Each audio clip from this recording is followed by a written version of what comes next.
깊이가 다른 경제 컨텐츠 3프로TV 오늘 아침 라이브 정용진 이주호입니다. 네, 오늘은 5월 21일 수요일이고요. 어제 말씀드린 것처럼 오늘은 부부의 날입니다.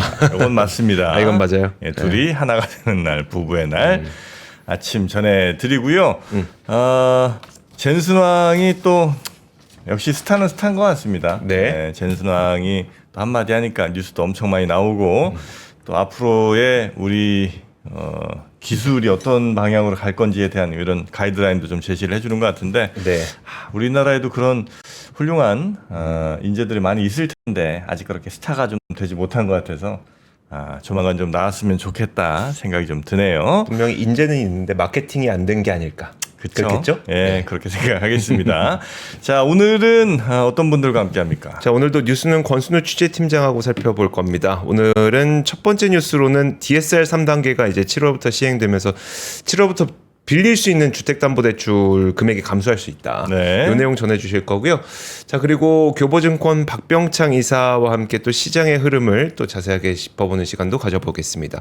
오랜만에 이건규 대표, 르네상스 자산운용 이건규 대표가 인덱스 시간에 나오실 건데 주말 사이에 이제 미국의 신용등급 강등되면서 아주 큰 폭은 아니지만 계속해서 금리가 또 오르고 있거든요. 네. 금리 올라가면 우리는 또 주식시장 하락 요인으로 인식을 하잖아요. 괜찮은지 한번 여쭤보도록 하겠습니다. 네. 그러면 먼저 뉴스들부터 한번 쭉 살펴보도록 하겠습니다. 우리 권순우 취재팀장 어서 오십시오. 네, 어서 오세요. 안녕하세요. 3프로TV 권순우 취재팀장입니다. 네, 반갑습니다. 반갑습니다. 자, 네, 마감사항부터 보시면은 네. 다우존스는 0.27% 하락했고요. 나스닥은 0.38% 하락했고 S&P 500은 0.39% 하락했습니다. 시장이 왜 하락했는지를 제가 이제 스스로 분석을 할 수는 없는 사람이잖아요. 네. 그래가지고 기사를 많이 찾아봤는데 없습니다. 진짜 내용이 없어요. 네. 제가 이제 미국 시장 계속 보고 있었던 게 아니어가지고 네. 뭐 뭔 일이 생겼다고 분석할 수가 없는 건데 그럼 보통 이게 참고들을 하잖아요. 네. 어떤 재료가 있어가지고 뭐 올랐네 내렸네 그랬는데 기사 내용이 없다예요. 없다. 아무 일도 없었다. 아무 일도 없었다. 지난 밤 사이에 지난 밤사이 아무 일도 없었다. 아무 일도 없었다. 그냥 굳이 끌어들이는 게 관세 협상이 지지부진하다. 지지부진하다는 게 아니라 관세 얘기가 없었다. 네. 네. 지금 다 그러고 있는 상황인 것 같아요. 증시는 많이 올랐고 뭔가 관세 협상은 지금 이제 실무 협상으로 좀 돌아서 있는 상황이고 그런 분위기가 좀 이어지다 보니까 이게 좀 하다못해 뭐 제이미 다이먼이 금융시장이 너무 안일하고 관세 지정학 위험을 과소평가한다 뭐 이런 얘기를 해서 뭐 좀 유가가 내린 거 아니냐라는 분석도 있는데 어제 그 전날 한 얘기입니다. 진짜 없었구나. 진짜 없으니까 그 전에 제이미 다이먼 얘기한 것까지 끌어와가지고 증시를 설명할 정도로 그 정도로 뭔가 지금 방향을 못 잡고 있다라고 볼 수도 있을 것 같아요. 이렇게 관세 때문에 내렸다가 관세 때문에 올랐다가 관세 얘기는 결론이 안 났는데 뭐 금리는 어떻게 될지 잘 모르겠고 네. 뭐 무디스가 신용등급을 내렸음에도 불구하고 증시가 별로 반응을 안 했잖아요. 네. 그러면서 뭐 트럼프 대통령은 뭐 그러니까 금리 내려 이놈아 파월 의장한테 그 얘기 하는데도 뭐 파월은 뭐 귀등으로도 안 듣고 뭐 이러고 있는 상황이어서 지금 그 박병창 이사님이 주로 쓰시는 표현인데 네. 그 개별 주식 중심의 종목 상승세가 이어지고 있다. 종목 순환네. 네. 네. 뭐 그런 정도 상황으로 보시는 게 맞는 것 같습니다. 네. 그리고 테슬라만 올랐다 뭐 이런 정도. 정프로님을 위해서 테슬라만 올랐다. 그래요? 네. 조금 올랐다. 네, 조금 올라. 근데 매그니피센트 7 나머지는 다 내렸으니까. 그래요? 그렇죠. 네. 네. 참 어떻게 이렇게 잘 골랐을까? 대단합니다. 네. 자, 그러면 뉴스 첫 한번 번째 가볼까요? 뉴스는 DSR 뉴스를 먼저 전해드려야 될 것 같습니다. 근데 DSR 뉴스 하면은 정프로님 이렇게 관심이 있으세요? 저요? 네. 전 지금은 이제 없죠. 없으시죠? DSR이 그러니까 LTV랑 이제 대출해주는 중요 조건, 그러니까 너 얼마씩 갚을 수 있냐, 요거 이제 측정하는 거죠. DSR이 얼마씩 그렇죠. 갚을 수 있냐, LTV가 이제 네 집 얼마에 몇 %나 빌려줄까, 뭐 이런 거죠. 네. 그러니까 이게 왜 DSR이 중요하냐면은 대출 한도를 정하기 때문에 그래요. 네. 근데 여기 내용이 그러니까 잘 모르시는 분들한테는 좀 그리고 관심 없으신 분들한테는 표현이 좀 어려울 수 있을 것 같아가지고 미리 한번 여쭤봤습니다. 이게 우리가 대출에 대해서 관심 갖는 거는 빌릴 때 한번 관심을 갖고 네. 그리고서 만약에 집을 사신 분이나 이런 분들은 집 팔 때까지는 별로 관심이 없으셔가지고 여기에 그러니까 이게 어떤 부분에 또 영향을 미치냐면은 내가 안 사더라도 네. 다른 사람이 살 때도 영향을 미치기 때문에 부동산에 관심이 많으신 분들은 대출금리 정책에 관심이 좀 있는데 그렇지 않은 분들한테는 좀 어려워요. 네. 그래갖고 이게 어떤 구조냐면은 이게 지금 스트레스 DSR이라는 게 1단계, 2단계, 3단계가 됐는데 스트레스 DSR의 그 스트레스 금리라는 게 있습니다. 네. 그러니까 스트레스 금리라는 거는 실제로 내는 금리가 아니에요. 네. 내가 내는 금리가 아니라 나중에 금리가 변동할 수 있잖아요. 네. 금리가 변동할 수 있으니 그 금리가 변동됐을 때를 감안해서 금리를 책정을 해가지고 갚아야 되는 돈을 기준으로 거기에 DSR을 매기겠다. 그래갖고 한도를 정하겠다라는 건데 이게 그 가산금리의 100%가 1.5%입니다. 그래가지고 이번에 3단계가 7월 1일부터 도입이 되는데 그러면은 1.5%가 가산이 된다라는 네. 얘기입니다. 좀 헷갈리죠? 네. 예. 근데 1.5%를 더한 금리로 한도를 정한다. 아, 네. 라고 생각을 하시면 될 것 같아요. 그냥 이러면 복잡하니까 조금 더 이렇게 그냥 직관적으로. 안 직관적이네요, 이것도. 네. 그냥 이렇게 하겠습니다. 이게 변동형, 혼합형, 주기형. 변동형은 6개월에 한 번씩 바뀌는 거고, 네. 혼합형은 5년 동안은 고정금리로 가고 그 이후로는 6개월에 한 번씩 바뀌고, 주기형은 5년에 한 번씩 바뀌고, 네. 요런 대출입니다. 그러니까 이게 3단계를 해가지고 한도를 매겨보면은 1억 원, 소득이 1억 원인 차주를 기준으로 했을 때 2단계에서 5억 9천만 원인데 3단계는 5억 7천만 원으로 약 2천만 원이 준다. 네.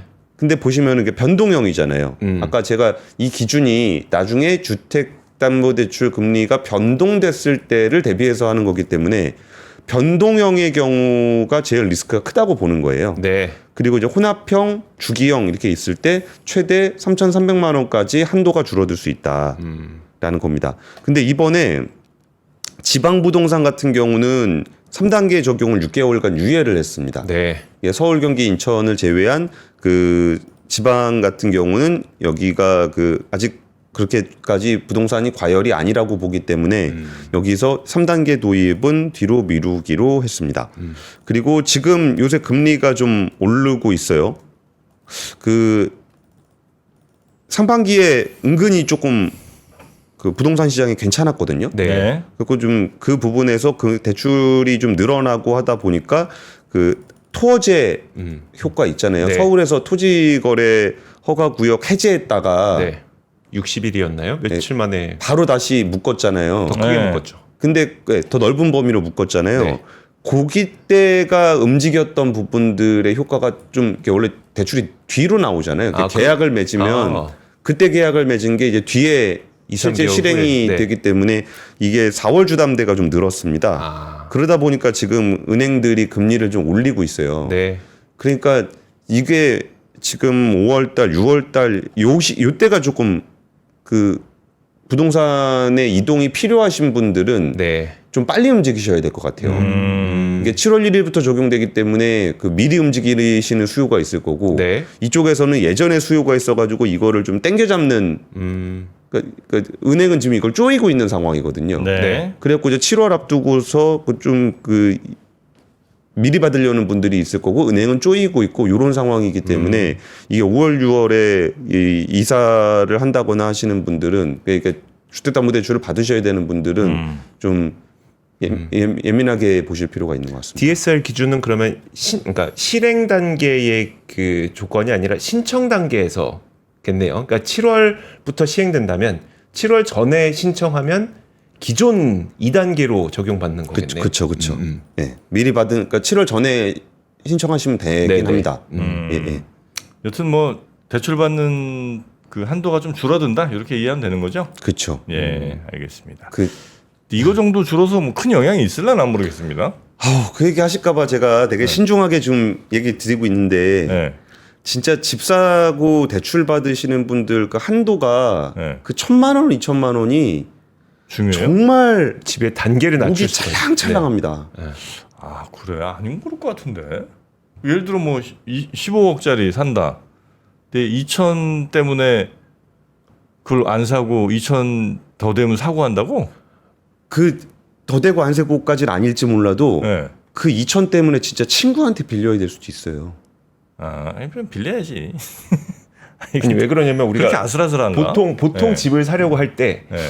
그러니까 내 자금을 여유 있게 남겨두고 사지 않잖아요.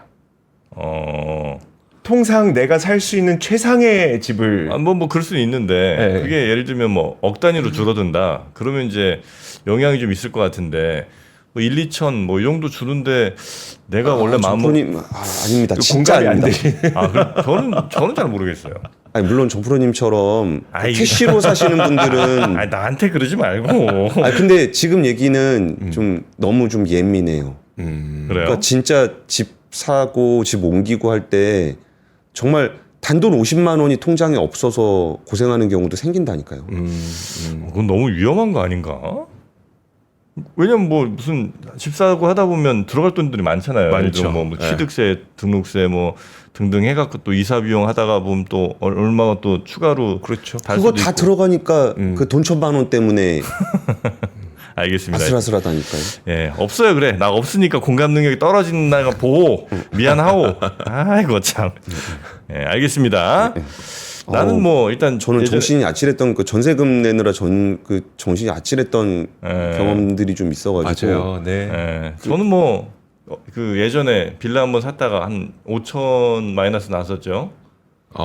예, 그리고 이번에도 지금 전세 살고 있는 거 지금 거의 전세 사기 당할 가능성이 매우 높아진 상황이죠. 그러다 보니까 1, 2천 이 상황이 좀 근데 이게 저기를 이해가. 그러니까 비싼 집을 예. 무리해서 사지 않으셨잖아요. 근데 대부분의 사람들은 자기가 가진 한도 내에서는 집은 좀 무리해서 사게 돼요. 그렇습니까? 네. 네. 그래서 알겠습니다.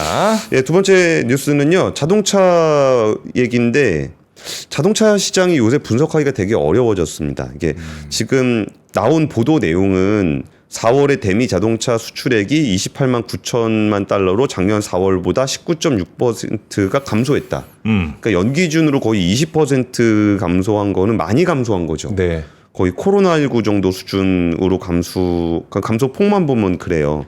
이게 일반적인 상황이었으면은 이게 예전에 중국 시장 완전히 박살날 때, 그러니까 네. 현대차의 중국 시장이 완전히 박살날 때 전년 동기 대비해서 40% 박살났거든요. 네. 그 정도면은 그 이후에 거의 철수 수준까지 내려갔어요. 네. 근데 지금 외국 수출이 20% 감소했다 그러니까 이게 엄청나게 큰 감소 폭이 되는 거죠. 네. 근데 이거를 그러면 현대차가 미국에서 안 팔리냐?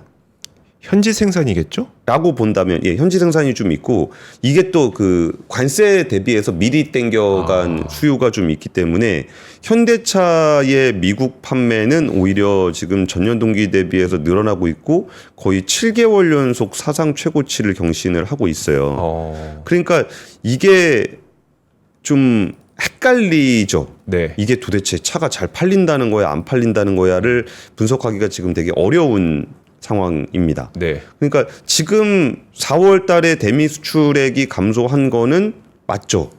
맞는데 그게 그러면은 뭐 대미가 안 팔려서 그런 거냐라고 보면 그건 아니라는 거고. 네. 그러면은 그건 아니기 때문에 일시적인 수요라서 앞으로 더 이게 회복이 될 거냐라고 했을 때는 장담하기가 어려운 그런 상황이 되고 있다라는 거예요. 이게 실제로 지난달 판매량이 그 현대차 기아가 16만 2천 대인데 전년 동월 대비해서 16.3%가 증가했습니다. 그러니까 대미 수출은 거의 20% 가까이 줄었다고 해서 우리가 걱정을 하고 있는데 네. 미국에서 지난달 판매는 16.3%가 전년 대비 늘었어요. 그러면은 미국 시장에서 그러면 현지 생산하는 게 잘 팔리고 있는 건가? 네. 라고 한다 그러면 또 거기서 뭐라고 해석을 하냐면 관세 영향을 받기 전에 미리 차를 샀다. 그렇기 때문에 다음에 줄어들 것이다. 네. 이렇게 생각을 하는 거예요. 이게 나쁘게 생각하는 사람은 판매 늘어난 거는 일시적인 거고 줄어들게 될 것이다라고 판단하는 거고 네. 지금 줄어든 거는 줄어든 거니까 아까 수출이 줄어든 거는 수출이 줄어들었기 때문에 나쁘다. 이렇게 해석을 하고 있는 상황이에요. 그러다 보니까 요새 주가도 자동차 주가가 별로 그렇게 좋지 않은 네. 그런 상황입니다. 그리고 단순하게 해석할 수 있는 부분들은 뭐 관세 매겨지면 좋을 게 뭐가 있겠습니까? 그렇죠. 관세 매겨지면 안 좋을 거다. 요것은 어느 정도 정설이 되고 있는 거고. 네. 그러면은 그럼 막 우리나라 그 수출이 되게 힘들겠구만. 그러면은 이제 우리나라 자동차 회사가 안 좋겠구만. 이라고 생각을 할 때 수출 상위 모델을 제가 한번 뽑아 봤습니다. 4월에 수출 상위 모델인데 1위는 우리는 이름도 잘 모르는 자동차인 트렉스. 트렉스가 또 이게 옛날 그 트렉스도 아니에요. 옛날 그 트렉스는 소형 SUV고 네. 이거는 CUV라 그래가지고 좀 그 다목적 네. 차도양 같은 그 트렉스입니다. 국내 판매는 별로 안 되는 GM 차입니다. 네. 그래요? 예. 그래가지고 우리나라가 관세를 내야 되는 아픈 상황이 되면은 네. 한국의 자동차 회사인 GM이 한국의 자동차 회사인 GM. 네. 그리고 이제 하나, 둘, 셋, 넷, 5위 트레일블레이저. 이것도 GM 차입니다. 이거 좀 큰 겁니까? 이거는 소형 SUV보다는 조금 크고 네. 투싼보다는 조금 작고 한 그 정도 되는. 트레일블레이저. 예, 예. 네, 그렇죠. 그래서 이게 이 관세 문제가 그래서 쉽지 않다라는 얘기를 드리는 거고. 네. 지금 제일 논한 나라는 영국입니다.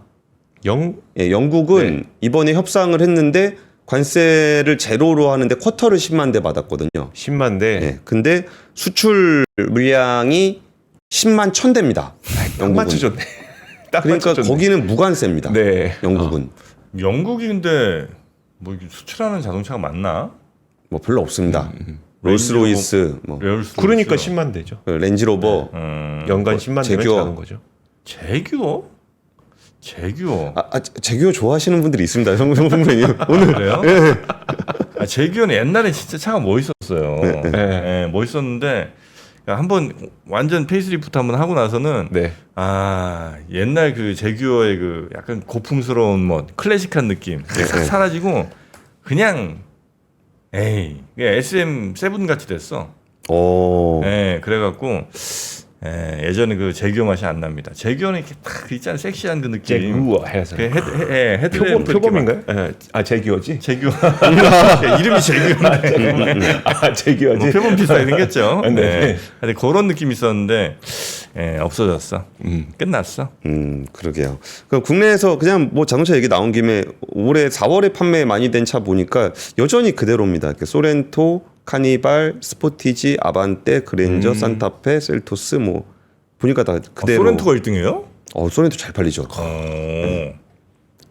이게 이런 순위로 돼 있습니다. 그래서 우리가 우스갯소리로 그런 얘기 많이 하는데 저희가 이제 유종 기자도 그렇고 유종 기자는 완전 자동차 전문 기자고 저도 자동차 꽤 오래 했었잖아요. 네.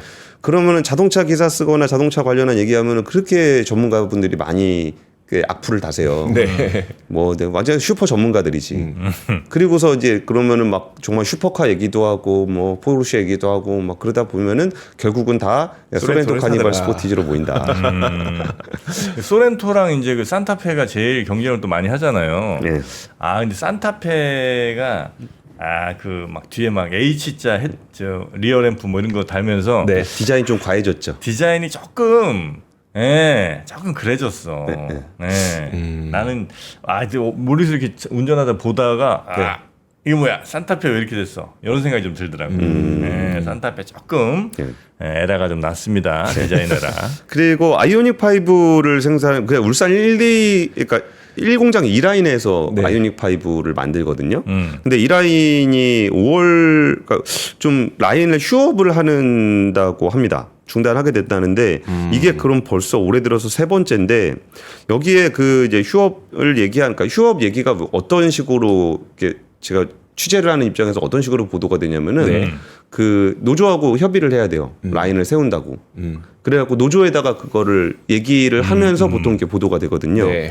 거기 얘기가 뭐냐니까 5월 초부터 생산 물량이 부족한 상황이 지속되고 있고 글로벌 시장 판매 부진이 호전되지 못하고 있다. 그리고 5월에도 이제 프로모션을 했는데도 잘 안 팔린다. 라고 좀 얘기를 하고 있어요. 그러니까 전기차가 잘 안 팔린다는 얘기를 하고 있는 거죠. 그러면은 이게 전기차의 국내 판매가 줄었냐라고 네. 본다면은 전년동기 대비해서 국내 판매는 늘었습니다. 이거는 또 저효과도 좀 있어요. 우리나라가 정부에서 이번에 그 관세 문제나 그런 것들 때문에 그 전기차 보조금을 1월 달에 좀 빨리 줬어요. 그죠? 네. 보통 1월 달에 안 주는데 어쨌든 뭐가 됐든 올해 1분기에 국내 판매량은 늘었습니다. 네. 그런데 지금 미국 판매가 좀 잘 안 되고 있는데 이것도 IR 자료에 나오는 얘기인데 지난해 말부터 메타플랜트 아메리카 네. HMGMA. 예, 여기가 그 아이오닉 5를 한 1분기에 11,000대 정도를 생산을 했어요. 네. 그러면 미국에서 판매하는 것을 감당하고도 남는 수준이거든요. 그러니까 이게 그 IRA 보조금을 아이오닉 5가 못 받아가지고 네. 현대차가 좀 고전을 좀 했었잖아요. 네. 그러니까 이거를 메타플랜트 빨리 돌려가지고 아이오닉 5 그쪽에서 생산하게 할게요. 라고 한 게 된 겁니다. 네. 그러니까 이거를 나쁘게 생각하면은 한없이 나쁘고 그냥 객관적으로 보게 되면은 계획대로 가고 있는 거거든요. 네. 이거 조금 제가 다시 설명드릴게요. 네.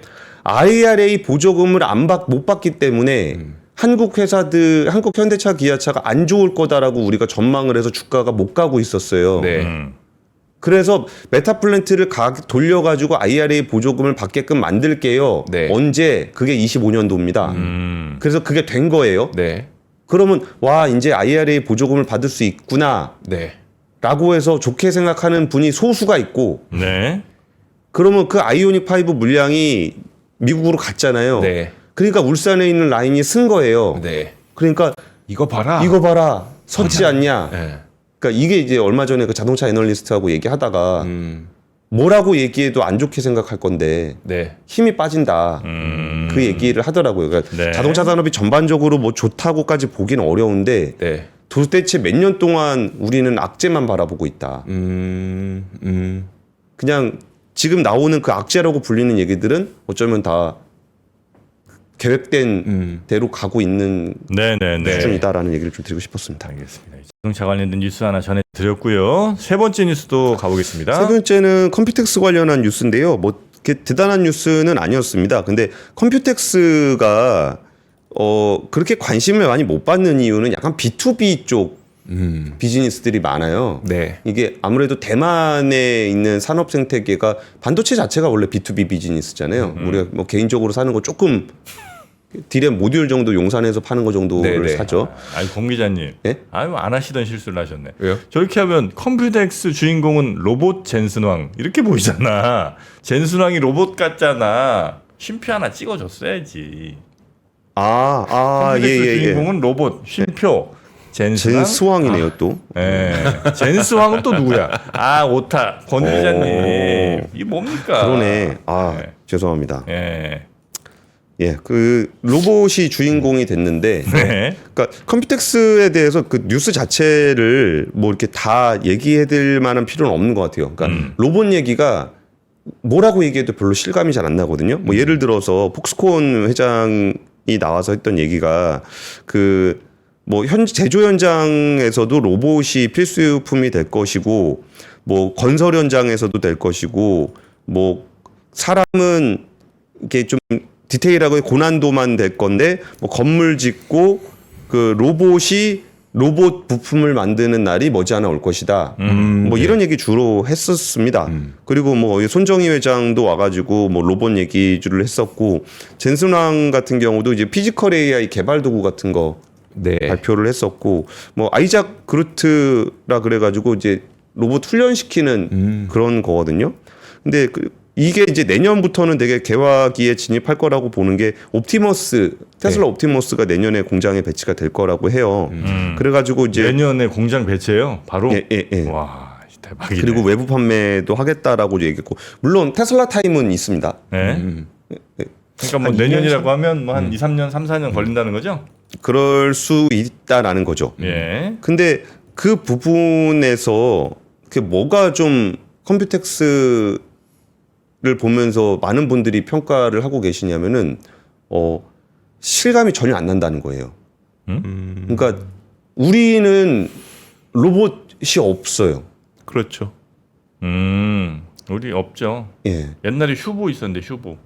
그러니까 휴보 있었죠. 네. 그 태권도 하는 로봇 그렇지. 그게 지금 레인보우 로보틱스 삼성의 그렇죠. 가인. 아 그래요. 예, 그렇게 돼 있거든요. 근데 우리나라는 왜 AI 관련한 얘기를 했어도 혹시 떠오르는 회사가 있으십니까? AI 관련해서 한국 회사. 그 있죠. 저는 네이버 같은 거 떠오르기도 네이버. 하고. 네. 네이버도 있고. 그리고 또 네이버가 로봇 관련해서는 떠오르는 회사 있으십니까? 로봇도 뭐 하나 있지 않아? 그 주식 아니 이런 식이야. 어디 로보틱스 뭐 이런 거 하나 네. 뭐 있을 것 같은데. 예. 그러니까 이게 되게 아쉬운 거예요. 네. 이게 지금 젠슨왕을 중심으로 해서 뭐 폭스콘, 뭐 미디어텍 그리고 이제 수많은 TSMC 그 대만에 있는 회사들이 너도 나도 AI 관련한 부분들을 자기네들이 플랫폼을 만들다 반도체를 만들자 뭐 로봇을 만드는데 뭐 그 액셀레이터나 뭐 이런 거 뭐 이것저것 만든다고 다 얘기를 하고 있어요. 뭐 미디어텍에서도 야 HBM 만들라 그러면 이거 용어가 어려우니까 네. 로직 다이라 그래가지고 디램 쌓게 되면 그 밑에 까는 로직 다이가 있어요. 네. 그럼 미디어텍에서 이 로직 다이를 만드네 뭐 이런 얘기하면서 서로들 그냥 뭐 자기들끼리 신났다고 막 얘기하고 있는데 왜 우리 자리는 그냥 조그맣게 자리 나온 거 하나가 그 SK 하이닉스의 HBM4 거기에 대해서 젠슨왕이 뷰티풀 하면은 우리 기자들은 이제 그거 정도를 쓰고 있다라는 거 그게 좀 많이 아쉬웠습니다. 그리고 로봇은 우리가 좀 잘 할 수 있을 상황이었던 것 같은데 우리가 산업 현장에서 로봇 제일 많이 쓰는 나라이기도 하잖아요. 그러니까 로봇 그렇죠. 화율 1위 국가죠. 그러니까 그러면 그 벌써 한 10년 이상 된 얘기 같은데 그 정도면 열심히 더 연구 많이 해갖고 투자해갖고 로봇도 뭐 미국보다는 조금 떨어질 수 있으나 그래도 꽤 괜찮은 로봇 만들 수 있는 기회는 좀 있었지 않나. 아쉬움이 좀 많습니다. 그렇죠. 예. 아니 그리고 거기에 더해서 정프로님 말씀도 맞고 예. 저는 그 생각에 그때 로봇이랑 지금 로봇이 많이 달라요. 그래서 그치. 그때부터 하던 거를 잘했으면 좋지 않겠냐가 아니라 지금부터 시작해도 늦지 않아요. 그래요? 어차피 로봇이라는 생태계가 이제 만들어지고 있는 상황이 여기도 아직은 말의 잔치거든요. 네. 그러니까 지금부터 시작해도 늦지 않는데 아, 그래요? 우리가 이미 AI도 늦었다, 로봇도 늦었다 너 해가지고 포기할 필요가 없구나. 예. 그러니까 우리가 막 아우 이건 우리는 안 돼. 그러니까 거의 국가적인 비관론에 빠져 있는 것 같아요. 그럴 필요 없다. 예, 지금부터 해도 된다. 예. 하긴 우리 뭐 장수환 씨도 있었고. 아, 알죠? 그 제키 출신의 네. 예, 로봇 전기 1인자. 예. 오늘 밤은 너무 단단해. 그 노래도 이제 로봇 춤이 나왔었습니다. 30년 전에. 자, 여튼 로봇 지금 이제 대만에 컴퓨텍스를 하고 있고 거기에 이제 핵심은 당연히 예상하듯이 AI의 로봇인데 우리나라가 그렇게 우리나라 기업들이 주목받는 로봇이나 AI 회사가 아직은 안 보인다. 그러나 지금부터 시작해도 늦지 않다. 네. 라는 말씀. 네. 그렇게 언젠가부터 도전이 사라진 나라가 된 것 같다. 도전이 사라진 나라가. 그게 제일 크네요. 근데 그거는 그 이유도 좀 있는 것 같아요. 일단 사람들이 도전하려면 유연해야 되잖아. 네. 유연하려면 딱딱하면 안 되잖아요. 그렇죠. 근데 우린 너무 베개도 딱딱하고 잘 때 베개가 딱딱하고 불편하니까 몸이 이렇게 굳어 있는 것 같아요. 그렇죠. 네. 그래서 좀 몸을 부드럽게 만들고 사고를 부드럽게 유연하게 만들기 위해서는 잠을 잘 자야 된다. 네. 어떻게? 경추 베개 하나 잘 쓰면 잠의 질이 잠질이 달라진다. 잠질. 완전 달라진다는 거죠. 이 베타젤 경추 베개, 이 밸런스 온. 요거는 이제 요쪽이 이제 목 들어가는 부분 쪽이죠. 네. 예, 그리고 요 위에가 이제 이렇게 예, 하면 되는 건데. 약간 뒤에 무슨 저 아우라 같은 게 와, 누워 계신 것 같다. 네. 교황 선출되셨어요. 아유 좋습니다. 이 목이 이렇게만 해도 벌써 편하네. 요게 이제 그 목 부분에 베타젤이라는 게 아마 여기 또 육각형 구조로 이렇게 여기 설명이 나오네요. 네. 압력이 분산됩니다. 그렇습니다. 목과 어깨 압력이 완화가 되면서 네. 목을 편안하게 받쳐주는 15도 각도 15도의 인체공학 곡선 구조를 띠고 있다는 거죠. 예, 그래서 빠른 수면을 그러니까 딱 누우면 그냥 기절하듯 자는 거예요. 그렇죠. 예, 네. 그 전에 막 노트북 뭐 보고 막 넷플릭스 보고 핸드폰 보고 했는데 그런 거 필요 없어요. 누우면 그냥 쓰러집니다. 네. 눈이 감깁니다. 네. 예, 저도 한 번만 줘보시면 안 돼요? 그러실까요? 네. 자, 그리고 이런 건 이제 매일 우리가 눕는 거잖아요. 네. 여기에는 좀 투자를 해야 됩니다. 예, 그냥 뭐 어쩌다 한 달에 한두 번 쓰는 거 이런 거에 그냥 막 한 달에 두세 번 입는 옷에 엄청나게 돈 쓸 게 아니고 그렇죠. 매일 밤마다 만나는 네. 이 베개에 차라리 투자를 좀 하시라. 잠의 질이 높아지면 여러분 삶의 질이 높아진다. 근데 저는 잘 때 땀을 많이 흘리거든요. 네. 이 베개는 저는 그래서 세탁이 쉬어야 돼요. 이건 어떨까요? 세탁? 네. 이거 간편 손세탁 가능이죠? 아, 위생적인 쾌적한 수면 환경이 완전 만들어지죠? 아 그렇군요. 땀 많이 나, 근데? 잘 때? 땀 많이 나요. 네. 어제도 땀 삐질삐질 흘리면서 저는 그냥 자는데도 네. 뭐 특별히 안 하는데 뭘 해요? 자면서 뭘 하죠? 땀이 왜 날까? 자, 하여튼 거기에도 좋습니다. 네. 허리에 받치기도 좋은 경추베개. 허리. 난 너무 썩었나 봐 진짜. 뇌가 썩었습니다. 저는 안 될 것 같습니다. 저는 정프로님 얘기 들을 때 가끔 이해가 안 될 때가 좀 있어요. 저게 무슨 말일까? 이 목에 받쳐도 좋고 허리에 받쳐도 좋은. 전 몰라요. 아무것도 몰라요. 네. 요 경추베개 요거 한번 잠 편안하게 주무시기 위해서도 준비해 보시고요. 자, 두 개에 69,000원입니다. 네, 이렇게 사랑하는 사람과 함께 쓰면 더욱 좋겠죠. 네. 자, 그리고 또 달콤한 밤을 위한 카다이브 두바이 초콜릿. 두바이 초콜릿 요즘 굉장히 유행이잖아요. 그럼요. 네, 달콤한 사랑에는 또 두바이 초콜릿만한 게 없습니다. 서로 이렇게 또 초콜릿 키스 이렇게 막 하다 보면 네. 그 안은 또 마카다미아 나오고 그래서 서로 싸우기도 하고 뭐 그런 거죠. 오늘 폭주하시는 것 같은데요. 이게 네 거냐 내 거냐 왜 먹던 마카다미아 놔주냐 뭐 이런 식의 싸움이 일어날 수 있는데 다 사랑 싸움 아름다운 겁니다. 두바이 초콜릿 8개 들어있는 거 요거 핫딜가로 19,900원 와. 이렇게 준비를 했습니다. 네. 두바이의 명물이죠. 전통 수제 방식으로 만든 환상적인 디저트. 참 맛있는 두바이 초콜릿도 여러분 한번 드셔보시고 달콤한 시간 또 달콤한 잠. 부부의 날이잖아요. 오늘 그래. 부부의 날에 딱 좋습니다. 맞네. 그러니까 베개 두 분이 이제 베개에 베고 누워서 네, 두바이 초콜릿. 초콜릿 드시고 좋다. 그다음에 주무셔요. 마카다미아는 각자 네, 먹습니다. 각자 먹고. 아니 심지어 마카다미아 들어가지도 않는데 자꾸 마카다미아 얘기를 하죠. 그래? 피스타치오. 피스타치오예요? 난 몰랐어. 이 마카다미아 또 아픈 추억이 좀 있어서. 하여튼 그런 거는 아름다운 또 사랑하는 분과 함께 나누시기 바라겠습니다. 자, 그러면 우리 권 팀장님은 여기서 보내드리고 내일 아침에 다시 뵙겠습니다. 네, 내일 뵙겠습니다. 고맙습니다. 감사합니다.